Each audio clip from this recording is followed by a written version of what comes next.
How did you first get started with Death Row? I was with an independent company out of Chicago by the name of Raw Dope.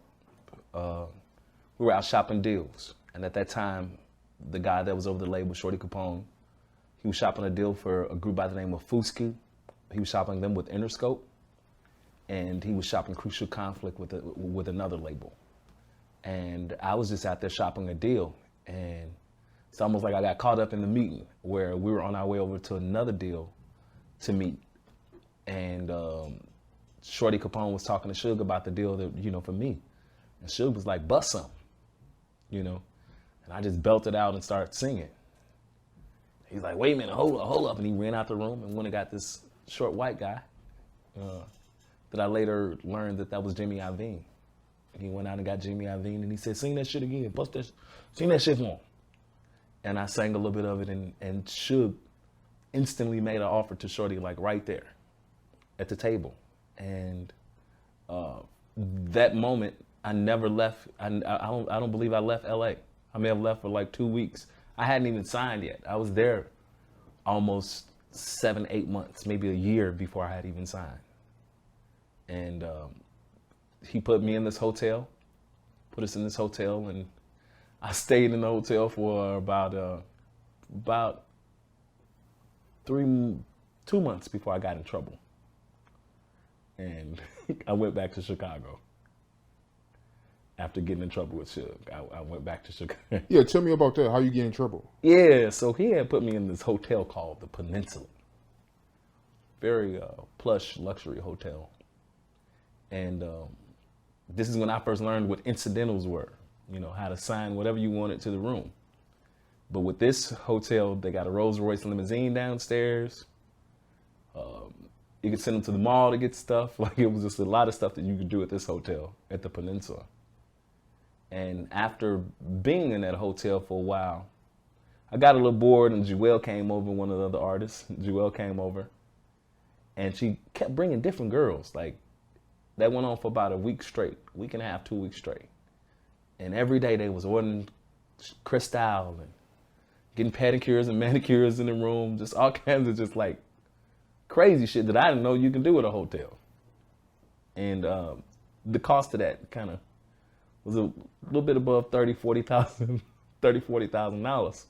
But I didn't get caught until Suge was looking for me one day and I had taken this Rolls Royce limousine to Compton. Jewell was gonna hook me up with a burnout phone. Anybody know what a burnout phone was? It was basically a cell phone that you can get that was in somebody else's name and you just run the minutes of it and there's just unlimited time on it. And she told me to come to Compton, go to Compton to pick this phone up. And so Suge was looking for me. And they called the driver and the driver told Roy, which was Suge's assistant, that we were somewhere like, if I'm not mistaken, Rosecrans maybe? I gotta remember the street. I can't remember those streets that much, but that we were, wherever it was, we were out in the middle of Compton in the hood in this Rolls Royce limousine. And you could hear Suge going off on the phone. You bring that punk motherfucker, you bring him back. As soon as he hung up the phone, I told him, hey, I'm 15 years old and I want you to take me to the airport. If you don't take me to the airport, I'm basically telling him, I'm gonna call the police, take me to the airport. And I flew back home. And it took me a couple weeks to go back, maybe a month or so. For Shorty Capone had to convince me that, you know, Suge wasn't gonna do nothing to me and everything cool. We're gonna go back down there and get back on the music. And when I got back, Suge, you know, kind of went off on me and told me, you know, his question was, I think he was something like, you know, I look like I fell off the back of a fucking banana truck. And I thought that was some game banging shit. I didn't know if I was supposed to say yeah or no. And I was looking at him and he told me, you know, just because you're a shorty don't mean I won't fuck your ass up. I don't like that Hollywood shit. And from that point on, like, I really never had a problem with him. He just really stressed to me after that point how he didn't like the Hollywood shit and, you know, you ain't got to be doing all this extra shit and you need something. And after that, he kind of took me under his wing. And I just started being with him every day.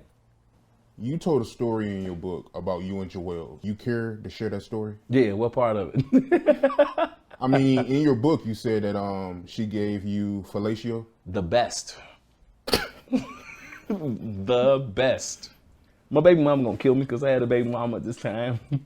And you know, the funny thing is that people have been saying watch out for Jewell. Don't, she gonna da-da-da-da. And I'm like, no, she not, And I'm young and she's older. And she came to the room one time and for respect of her kids and everybody, I won't say everything, but yeah, we started messing around a couple of times and she started getting a little serious. And Jewell was a little, really gangster. Like Jewell would also, she would do all these things and was the best at whatever.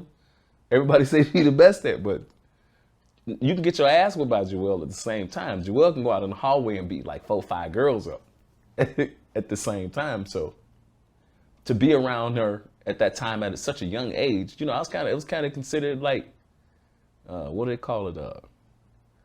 The vet. She was my first vet, I guess I could say. Right. The first vet, or was it Tiger? Yeah. She was the first vet that I kind of messed around with. And she was the first lady at Death Row. Came to my room and she knew I had a girl. She kept telling me I think she said some shit like, who is this crazy ass girl? Everybody talking about this crazy girl. And she was talking about my daughter's mom. Like, yeah, whatever. She talking, we sitting on the bed when we smoking weed. And she was like, she's so worried about this little ass boy or something. I'm just talking stuff back, And before I probably could get the next little sentence out of my mouth, she had to pull my pants down. And I looked forward to pull my pants down all the time after that. Wow, man. All right, cool. So she get busy like that? Yeah, Jewell was, and she was so pretty. But shout out to Jewell. Don't beat me up, Jewell. Don't be mad at me. Okay. So she was pretty and work like that? Okay. All right, so she was getting busy like that? Yes, sir. All right, so when you were staying at the hotel, you met Biggie, right? Oh, yes, I did. Tell me about that. So I was staying and at the hotel. I think it was in Westwood. I'm really not for sure. I forgot. Wow, how did the name of the hotel just went past my mind? But anyway, staying at the hotel. I just get back from the studio. I got some weed from Quick, DJ Quick, that is. Shout out to my big bro, DJ Quick. He had just gave me some fire weed. And I hadn't been smoking weed really too long. I wish I could share the story about that. I hadn't been smoking weed too long. But anyway, I get back to the hotel. I had spent about $300 on some weed. Get back to the hotel. I go up to my floor. And this big guy's going from one end of the hallway. It's a boutique hotel, so it's not really a large hotel. One end of the hallway to the other end. And he rapping. As soon as I get off the elevator, I assume he kind of smelled me. Like, shit, where can I get some smoke at?